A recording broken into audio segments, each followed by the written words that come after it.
Bonjour et bienvenue au Weekly Insights avec John Plassard. Les craintes inflationnistes sont omniprésentes en Europe où les pénuries de gaz naturel et d'électricité se conjuguent à l'arrivée de l'hiver pour faire grimper les prix de l'énergie à des niveaux records. Ajoutez à cela les effets des goulets d'étranglement de la chaîne d'approvisionnement causés par la pandémie mondiale de coronavirus et vous obtenez un dangereux cocktail de hausse des prix et de baisse du pouvoir d'achat des produits énergétiques indispensables. Et si la situation aux États-Unis n'est pas aussi mauvaise, les consommateurs et les investisseurs ne peuvent pas se permettre d'être complaisants. Les économistes observent ce qui se passe en Europe et prévoient que l'inflation continuera à augmenter sur ses côtes exactement chez l'oncle Sam. Le pétrole brut de référence, le Brent, se négocie actuellement au-dessus de $75 le baril, soit plus de 45%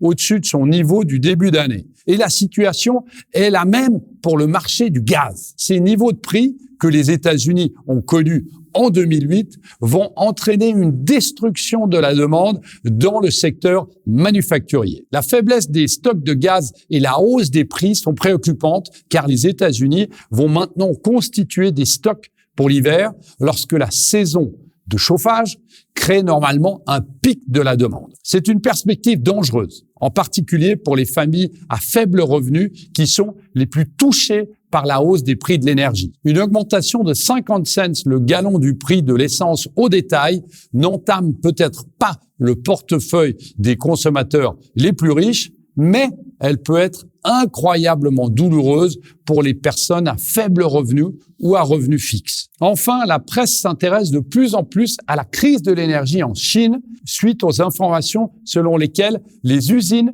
pourraient devoir rationner l'électricité, ce qui pourrait paralyser les industries manufacturières chinoises dans un contexte de ralentissement de la croissance économique. L'agence Bloomberg a rapporté que le gouvernement de Guangdong a ordonné à certaines industries et à certains ménages de réduire leur consommation d'électricité, tandis que le journal Le Nikkei a noté que les fournisseurs d'Apple et de Tesla ont interrompu leur production pour économiser de l'énergie. La crise énergétique en Europe impactera donc le reste du monde et aura un impact considérable sur la croissance, sur l'inflation et sur le sentiment du marché. Les banques centrales sont-elles réellement conscientes de cette situation et croient-elles encore à la rhétorique transitoire? Merci beaucoup, passez une très bonne semaine et surtout n'hésitez pas à lire mon morning.